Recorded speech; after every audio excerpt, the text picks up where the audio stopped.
Alright, welcome back everybody. Hyper92 here with another Transformers review. And we're going to keep the Target Master theme going. We're going to do a one that wasn't really released as a Target Master, but I went ahead and bought the add-on to them. We're going to do actually kind of a double review here. It's going to be Sergeant Cup, of course, as you see right there, along with the Mastershooter Collectibles Old Timer Shot Piece, which is a third-party Target Master edition as a nice little homage to G1 Cup Target Master's sidearm recoil. And if you're familiar with the G1 lore, recoil was a Nebulon. The Target Masters actually in the U.S. were 3 of the Autobots, that being Cup, Hot Rod, and I want to say Blur, I think. The 3 of them, along with 3 Decepticons, ended up basically stranded on a planet called Nebulon, and the inhabitants there ended up more or less taking them prisoner for a while, thinking that they were evil because they were machines. All machines had to be evil on that planet. After a while, they developed a bit of a kinship, I guess you would say, and the Nebulons ended up being their little Target Master buddies. As you just saw, the transformation on this guy is actually very simple. If you had a side-by-side image of him with his G1 Target Master, you'd see that it's actually a really nice little homage to him. I mean, they got it just about dead on. He's just way more articulated. It's a really nice little guy. Very simple transformation. Basically, you clip the legs together, flip them around, tuck the arms to the side, and flip the gun barrels out. Flip the head around. So I won't go too deep into that. But I do want to add this guy into the review because he's really a nice little addition. I think nice little addition to anybody's collection. And he does stand better than that. Basically, at the time of this review, we're about halfway through 2015. So you probably won't be able to find him that easily. Me, I had to go through eBay, and I got them for a decent price. I want to say they were all in the area of $15, $20 a piece, something like that. Not horrible, but not as good as like the $13 that he originally was, I think. So we're going to go ahead and put him off to the side. He has a nice little feature. He comes with a nice little adapter so that you can actually use him with pretty much any Transformer, really. He's got the basic 5mm clip on the back. He's also got the now infamous clip system so that you can clip him onto pretty much any port that uses that. The adapter makes it so that if there's some kind of blockage on the arm, like say they have large cuffs or something on the side, like say large panels, for example, then you can use this to get around that. It's a nice little feature. And I found the nice little addition to this is you can just clip it onto Cup's gun and flip it out of the way and use it underneath. So that's a nice little touch. Don't know if they meant to do that, but hey, it's a happy bonus either way. We'll go ahead and put him off to the side. We're going to go ahead and get into the main star of the show, Sergeant Cup. It's a nice little homage to the original G1. Wheels roll real nice if you have them all lined up. Don't know if it comes across well or not on my camera. Basically just using my Galaxy S3. You know, a few years old at this point, but it still does the job well enough for me. But the paint, I really like how that came out. That actually has a sparkle to it, if you can see that. Try not to blind you with my backlights here, but very nice update to the G1. It actually has, you know, a bed, and it looks like it's supposed to be a truck. Flatbed, the back actually flips down. Well, not with the entire paneling. If you hold these down, back actually folds down. Nice little touch there, I think. As for the underside, you know, you see some arms. You don't really see a whole lot else besides that. Gun just clips in. There's a port right there. hole right there. It just clips on, slides into this hole. That gives him his dual tailpipe feature. Transformation, fairly simple, not too difficult. We'll go ahead and kind of pull the legs down a little bit, pull the hood out of the way. We're going to go ahead and pull the arms out of the way, and you can already kind of see where this is going. We're going to go ahead and pull the wheels. They're on a hinge system so that you can actually get them out of the way, or they will end up getting in the way. Pull the legs apart. We're going to go ahead, flip this down. That tail ends up becoming his heel, which is a nice touch, I think. Flip down that tail, flip down the foot, and then in order to get this out of the way, because you want to have something filling that in. He does end up having a little bit of gappage in the bottom legs, but nothing too horrible. We're going to go ahead. These panels on the side actually detach, and we're going to swing those around and swing those in, just like that. Hopefully you can see that okay. And then we're just going to go ahead. Oops. My bad. You want to actually tuck them like that. Then you want to go ahead, bring it down. Doesn't like to clear very well, so if it's not clearing, don't force it. Bring this in. Try and get it level if you can so that it just goes straight in. And if it doesn't, just kind of play with it a little bit. And there you have his legs. Not too bad. Now, here comes the part that I enjoy. We're going to go ahead, flip the hood down, and then we're going to flip the entire chest assembly. It just flips around through. And there's a nice bit of automorph here that you really couldn't see as I did that, so I'll try and show you again.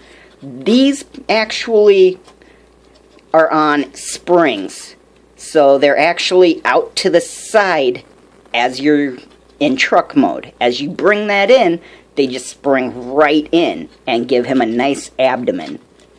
Go ahead, bring this all the way through till you hear a little bit of a click, and then go ahead, bring his hood assembly down flush to the back. Works pretty well, actually. There's a lot of joints. You kind of have to play with it a little bit to make it work. Bring the head up, and on mine, I've noticed that the head is actually quite loose. I've added a bit of future to it a few times, and no matter what, it's just kind of loose and wobbly. Not really a whole lot that I can do about that. We're just about there, actually. We're going to go ahead, finish off the arms, and bring the wheels up however you want to do them. The arms, you have some options. Options are always good, and in this case, options are very good.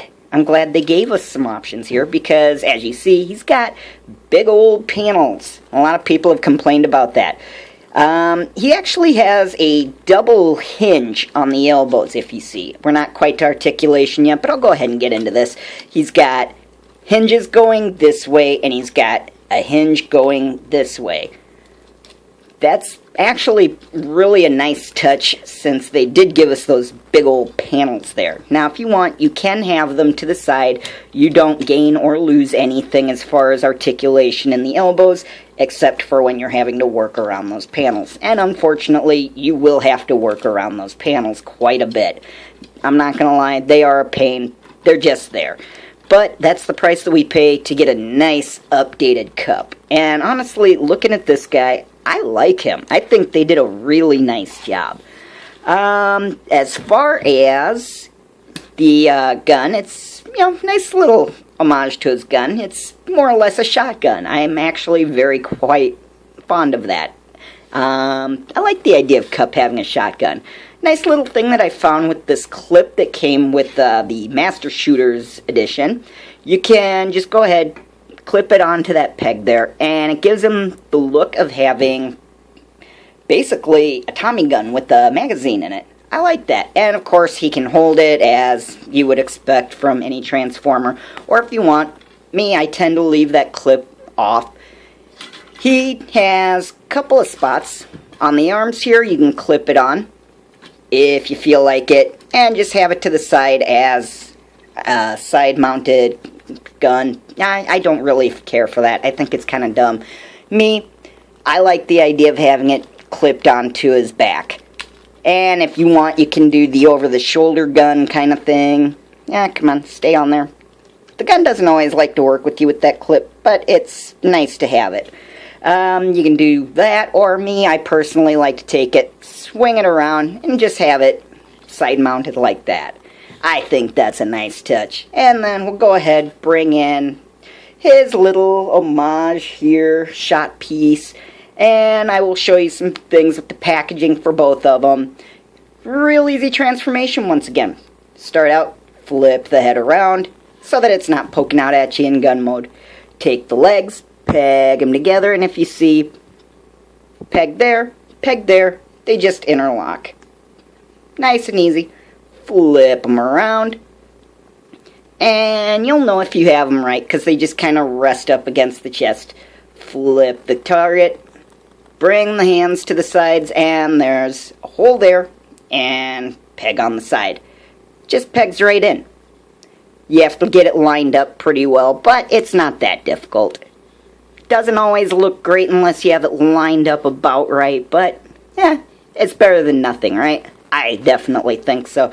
So I'm going to go ahead, take this clip, put it in, I bring it down. He doesn't like to hold on very well to the 5mm that's attached to the gun itself, that one right there, because of that paneling. You know, you can work around that by switching that paneling around. I don't want to. I like having it the way that it is there. Bring this, and that'll make it fit into his hand pretty nicely, I think. And that's about the way that I have him displayed on mine. Downside of the Target Master, it doesn't really like to clip in very well, no matter which peg you use. But if you play with it a bit, you can get it to work nicely. There we go. And if you angle it right, you won't have too much trouble. Well, now that I've said that, it's not going to work. But you pretty much get the idea. Mine needs a little future on that hinge. It's a little floppy after being used a few times, but not a big deal. And that's the review that we have for Generations Cup. He does come, obviously, with instructions. Decent. Not the best, but, you know, they're better than some. For the packaging, actually, some pretty nice artwork on there, I think. See if we can make this happen here. And mine doesn't like to go quite up enough to show the whole thing, but there you go, you get the rough idea. Backside, nice image of Cup there. Get a nice little bio. Let me bring the camera back a bit so I can show you this. And you got his tech specs right there. Try and get a nice close-up for you. Try not to blind you. Exhaust pipe becomes laser musket. That was a really nice touch, I thought. And we'll try to do this so I'm not blinding you. There's his bio. If you want, you can pause it, read it on your old time. Yay, I finally got this guy reviewed. That way I can throw that packaging away. I'm sorry, I'm not a box collector. I'm a toy collector. 4 shop pieces package. Really very simple. That's all it is. He's an old-timer. Fitting for Cup. And there's his bio if you want to read it. It's actually really cute, I think. It's got a nice little, we'll say innuendo in there. But there's that if you want to read that on your own time. That's going to do it for this review. Oh, something that I always overlook. For comparison, we'll go ahead and bring in his nice little sidearm, or his Target Master buddy there. And there's a nice little height comparison for you. Scoop, a modern deluxe. Sergeant Cup, a deluxe from just a few years ago. And there's a little bit of a size difference there. That's what you're getting for a deluxe these days. What do you expect? Everything has to adjust for cost of living and, you know, oil prices and such, right? What do you do? So we'll go ahead and move him out of the way. And, of course, I can't forget Articulation. These wheels do move to accommodate for any posing. You can have them posed however you want. You can have them up, you can have them down, you can have them really wherever you want. We went over the elbows. You know, nice and posable. Lets you work with those panels a little bit. Head does do a full 360, but mine is very loose, so I don't want to play with it too much. There's a little bit of up and down going on there. You can kind of go, Alright. Nothing in the waist. He does have wrists. They twist. These panels, you can flip to make them do basically what you need to do. Does have toe pivot. Doesn't really have... He does have ankle pivot. That's actually kind of a nice little touch that I didn't see. Knees do bend. You can get not quite 90, but they'll get you pretty decently where you need to be. And of course, legs go in and out. You know, pretty standard. All in all, he makes for a nice, pretty posable cup. He'll do about everything that you need to do. And with that, I think we've covered pretty much everything. This is Hyper92, and thanks again, everybody, for tuning in. And we will go ahead and carry on next time with our next Target Master. You guys have a good day, and take care.